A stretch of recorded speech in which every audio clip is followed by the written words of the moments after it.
Hey guys, quick little announcement I want to put at the top of the video here. I've seen a lot of you guys in the comment section of Frambo, and first off, thank you so much for tuning into Frambo. That video is right now almost at 10,000 likes and 100k views. You guys showed so much support and I love that about you.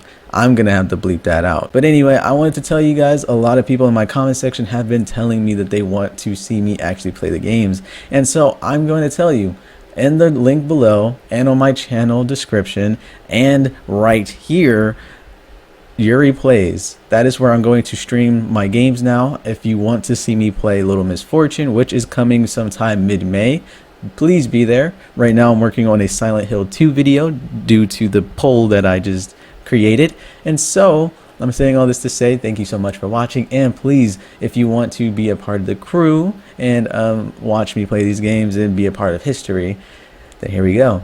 But without further ado, let's get straight into the video. Warning: if you are uncomfortable with tight spaces, seeing human lives in danger, or any sensitive topics similar to the ones above, this is not the video for you. Click off in 3, 2, 1.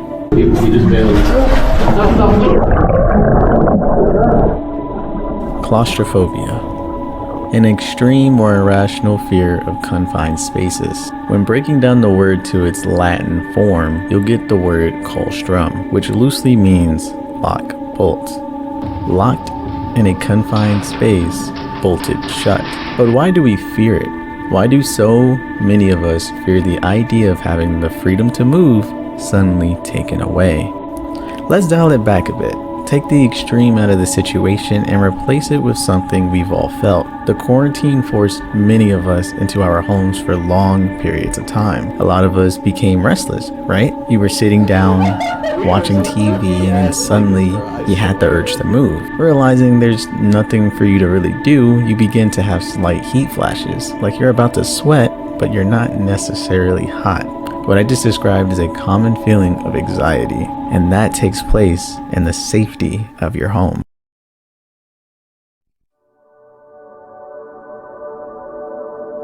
June 18th, 2023. A crew of 5 went down into the deep sea off the coast of St. John, Newfoundland in Canada to get a glimpse of the debris from the historical Titanic. Stockton Rush, Hamish Harding, Zadia and Solomon Dawood, and Paul Henry. Paul Henry being the only former French Navy officer, and was also considered a Titanic expert due to making multiple trips over the last decade. But no matter the expertise, it only takes once. The crew were quickly deemed missing and later reported to have been crushed by the submarine implosion. When this news was circulating, I remember having this sinking feeling of, what if they're still alive down there, slowly being crushed in that confined space? It scared me, made me uncomfortable, made me think of the fear they must have felt in that confined space. It terrified me. November 24th, 2009. John Edward Jones and 3 others dived into Utah's Nutty Potty Cave in search of the birth canal, a very tight passageway. However, somewhere along the way, Jones would find himself upside down and stuck. It was also in a hook-like shape around the ribcage area, making it nearly impossible for rescuers just to pull him out without giving him serious injuries. After 27 to 28 hours, Jones would die, his body still being stuck in that loathsome cave. I can't even fathom the fear, the anxiety, the doubts that he must have had in his final moments. Claustrum, locked and bolted. The year 1992, famous escape artist Bill Kurt was buried alive under 7 tons of dirt and cement in a plexiglass coffin. Not surprising, the crushing weight of the dirt and cement collapsed in on the plexiglass and Bill himself. The stunt was extremely dangerous, but to everyone's surprise, Bill was able to make it out of there, nearly being crushed to death in the process. Everything was caught on camera, and moments before being buried alive, he'd have this to say. If I make this, I got a bad feeling about this thing. This would mark his last extreme escape, and he would later say in an interview, "It caved in on me too, but the operator dug me up and I survived. The stunt was played on every network, every action station in the world. I didn't complete the stunt, but I didn't die. Thank you.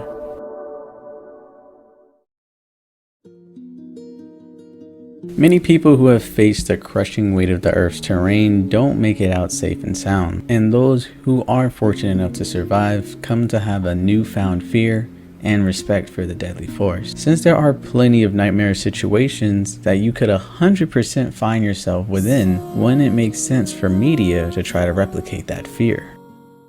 Movies, film, and television.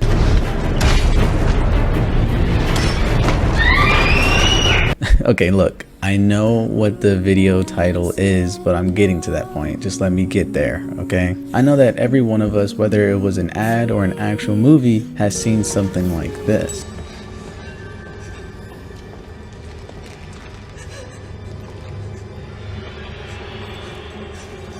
A chase scene in a confined space with someone hot on your tail.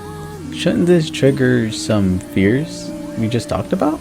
Well, I don't know about you, but every time I see a scene similar to the one we just watched, I look at the screen straight like this.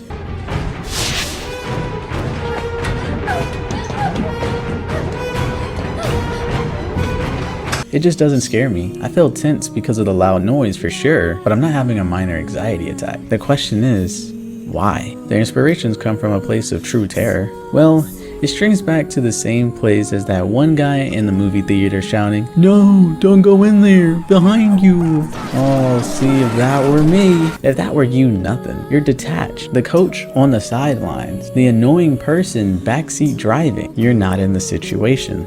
You ultimately don't have to do a thing in order to escape. And that's where video games come in.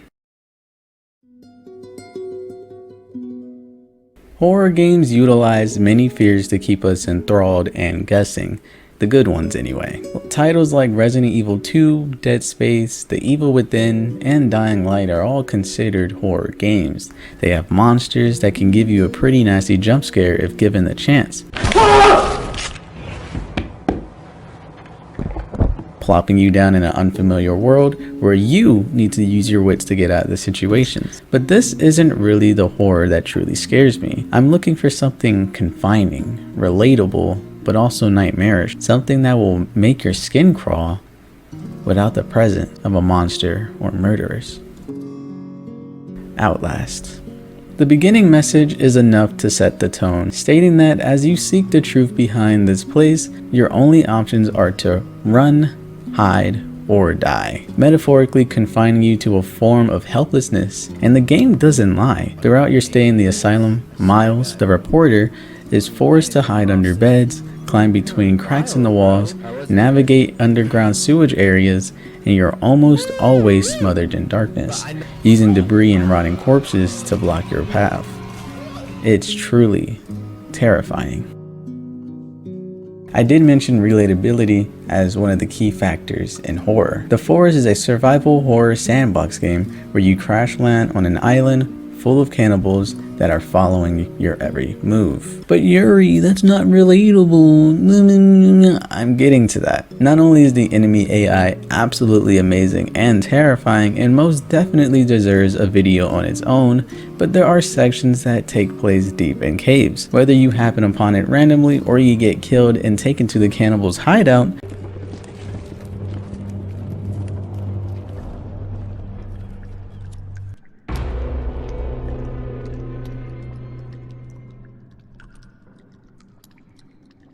this place is full of spooks. Bodies hung like bats, emitting the reddish hue coming from your only light source, that being a lighter or a flare, the loud silence between your character's grunts, and most importantly, the stalkers waiting in the shadows. Were those footsteps you were hearing, or were you just imagining it? You look up to see how far down you truly are, and as you go deeper, the passageway gets more narrow, tension starts to rise, the cave gets thinner and thinner, and then boom, you hear laughter. It wasn't your imagination. They were always there, watching you.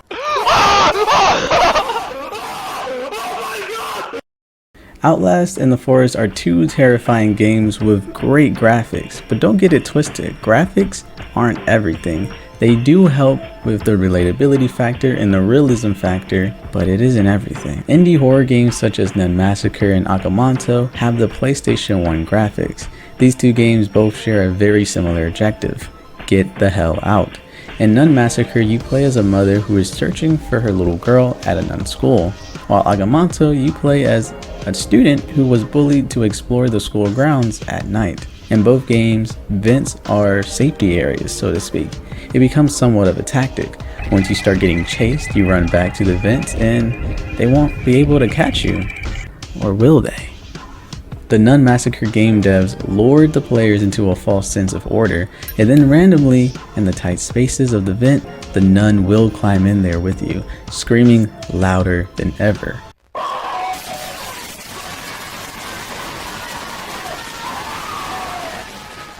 Wielding a knife, and your only choice is to climb deeper into the vents. And it doesn't just stop there. Nun Massacre has multiple endings, and in one such ending, you climb in the vents as you try to escape. If you crawl for a long time, and I mean a long time, the vents will begin to narrow. Suddenly, you can't go forward anymore, but you can't go backwards either. A low ringing can be heard getting louder and louder and louder. Then boom, the game ends. You get an achievement, Claustrophobic. Easily one of the scariest moments in the game for me. The anticipation of getting scared, only to be left with nothing but more questions, and it also does a great job replicating that fear of being stuck. When I was in those vents, it felt like when I realized I couldn't go backwards, nor can I go forwards, the ringing felt like an oncoming panic attack.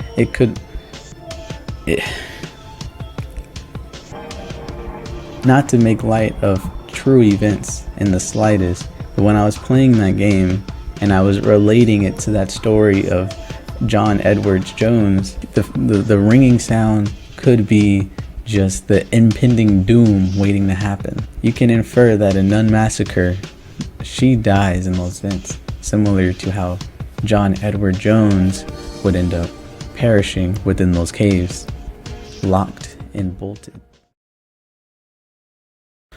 I'm sure you noticed by now that every single game I've discussed so far has been set in a first-person point of view, but that is not a requirement to get that claustrophobic environment to take effect. If you've been on Instagram or TikTok or even YouTube Shorts, I'm sure you've come across this meme.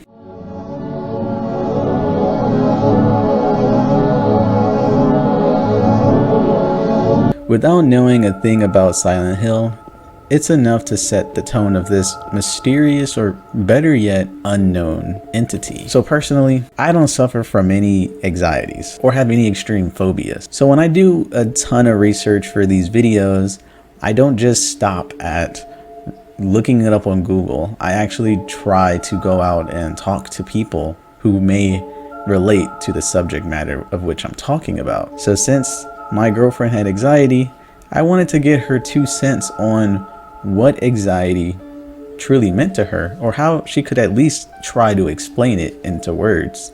And she said this: anxiety is the fear of the unknown. It affects people differently, but it all comes from the same source: anticipation and the unknown. And she made a good example of this. She said when she goes to take an exam, she's not worried about the exam itself. She's worried if she's getting the exam questions wrong. And then it domino effects into, now she doesn't know what her grade is going to be. She's uncertain of the future. And at the very end, that is what anxiety is: the fear of the unknown. That unknown aspect is a staple in Silent Hill 2's narrative. You play as James Sunderland, who goes to a town called Silent Hill in search of his recently deceased wife. However, the town is covered with mist and fog and filled with monsters straight out of nightmares. Keeping the story very vague as to not spoil myself, because I haven't gotten around to playing it, or anyone else who actually wants to experience the game for the first time, what I find interesting on just the gameplay alone is how freeform this game really is. You're allowed to walk around at your leisure, but somehow it remains to be this confining environment. The music is low and unsettling while you walk forward in search of something you as the player are not even sure of, and yet you must walk into the unknown.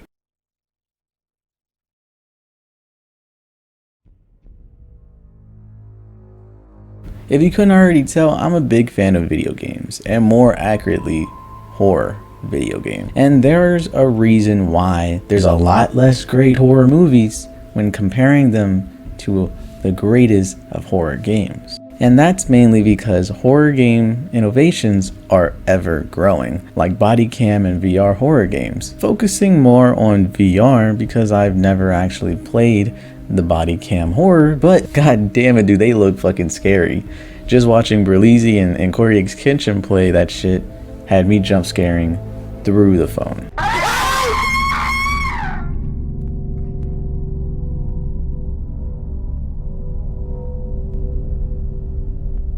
I want to talk about Five Nights at Freddy's. No, not that one. Yes, this is the one. In a video about claustrophobia in video games, you best believe I'd have to talk about the franchise that narrative surrounds little children being crushed to death by animatronics. I can't talk about Help Wanted before reminding what made the first Five Nights at Freddy's so damn scary. And it was pretty long ago. Actually, how long ago was this? 2014? Jesus Christ, has it already been a decade? When Five Nights at Freddy's first came out, it was the anticipation of the unknown I was talking about earlier. You're confined in a small room where you can only look to your left and right. Phone guy tells you to lock the doors at night, and very soon we see why. Animatronics show up at our doors trying to get at us as the power supply slowly drains as we close them. It was a simple but effective method of scaring the hell out of us. Now let's take everything I just described, right? And let's tenfold that shit. And you'll have yourself Help Wanted VR. Five Nights at Freddy Help Wanted are retellings of the original Five Nights games, and they bring the horror to life using a cramped space to fuel your discomfort. There are two games in particular, or two mini games in particular, that I want to focus on, that being Five Nights at Freddy's 4 and one of the original VR endings, aka the bad ending for the VR game. As you know, the story behind Five Nights 4 is about a boy battling physical manifestations of his nightmares. You are forced to fend them off using a flashlight. Now, one of the big things that Help Wanted does to spike the scariness factor is the scaling of everything. You're technically a little child, so doing this, well, one, making the animatronics more imposing, more scary, and two, making the room feel a lot more cramped. Having to climb around the bed and peek outside the room and open a towering closet. It just creates this sense of overbearing stress. Nowhere is safe because everything is an obstacle as a child. The next one is one of the endings of Help Wanted VR. Again, I never got around to playing it, but I did watch GT Live play it in full when it first came out. To my understandings, throughout the game you're tasked with finding tapes left behind by the previous game tester. Once collecting them all, you've got to either destroy it or follow the instructions. Well, it turns out listening to the instructions will get you stuffed and killed. This is the scene I wanted to cover. After receiving birthday cakes, pizza, and presents, Glitchtrap, the bunny, lures you backstage. The screen goes black and you're suddenly on stage. William or Glitchtrap or whatever you think it is, joyfully skips around at your birthday celebration as you're presumably slowly being crushed to death as the man celebrates your death on your birthday. It's insane. I'm honestly about to rant, but please do indulge me. Please. Out of all the games I use as examples for using claustrophobic environments as a way to terrify their audience, Five Nights at Freddy's has to be the single most effective when it comes to storytelling. Way back in 2014 when the game was initially circulating on the internet, from the jump the story was disturbing and not just for the monsters and cheap jump scares, but the claustrophobic terror of children being stuffed and hidden in animatronics, their rotting bodies being found weeks later, then later having a visual diagram of how it would work and how it would be designed, only furthering the terror by introducing a boy having his frontal lobe removed by being crushed in the jaws of one of those things. And then finally introducing a man who was literally scooped hollow and replaced with a robot innards, only to walk around and figure out that he himself is not normal. It's disturbing shit. These stories have always been confining and disturbing, and those are just naming a few from the video games alone. But the books have a number of terrifying tellings that I could probably get into in an entirely different video. But Five Nights at Freddy's showed the world that environments can be forever scary, but what truly makes the idea of something terrifying is the story behind it. Horror games have always been a part of my life. My introduction being way back to Black Ops 1 Zombies, where I'd hide from the stairs and watch from afar as my brothers had a blast playing it.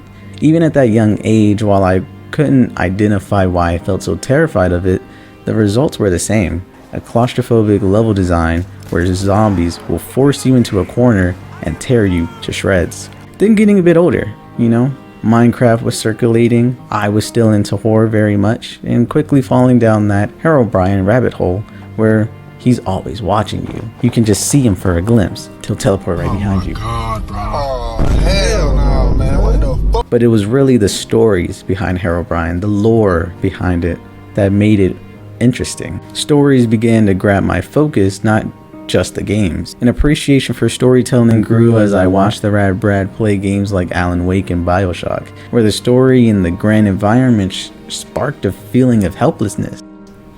I loved that feeling. And with the introduction to YouTubers like Berleezy and Corey X Kenshin, the world of indie horror games came to light. Everything combined and fell perfectly into place. The story, the horrors, the development, and the confining rush of it all made it a staple in my life. Horror movies miss the point of horror. Horror isn't just spooks and scares. At the end of the day, they're a story, a message being brought to our attention, a character building moment we're meant to relate to. And with the nature of video games, you get invested in said story due to having to physically move through the story beats. That's why games like The Last of Us, Martha's Dead, The Walking Dead Telltale series, and plenty of more horror video games out there can be some of the most influential pieces of media. Thank you. Yes, that's right. The kitty Hello Pants are back. Oh, I almost hit a fucking Charlie horse right there, boy. Lord have mercy. Hey guys, this is the end of the video. If you guys made it to this part, obviously you may have enjoyed what you were listening to, and subscribe, like the video. Stick around. There's going to be more to come, and I will be hosting polls, and I will be doing surprise topics such as this one for my own personal enjoyment. But you guys will also be able to pick what I talk about next sometime down the road. Also, I just wanted to bring to your attention that there is a membership up. You do not have to join. I just wanted to bring it to your attention. If you want to support me, please do so. Obviously, I love the support. However, there will be nothing up there, or at least there won't be a lot up there. Maybe one long play, but what I plan to put on the membership is primarily long forms of my gameplays, unfiltered, so that way you can see my process in the flesh, and then I also wanted to give you guys early access to videos that I may have just floating around. So just saying, membership is open, $3 a month if that is what you enjoy doing. And also I do plan to introduce some other forms of entertainment, like reacting to shows like The Walking Dead, or anime, like not High School of the Dead. I really wanted to say that. Re:Zero, Attack on Titans, Jujutsu Kaisen, all of the above. So, peace.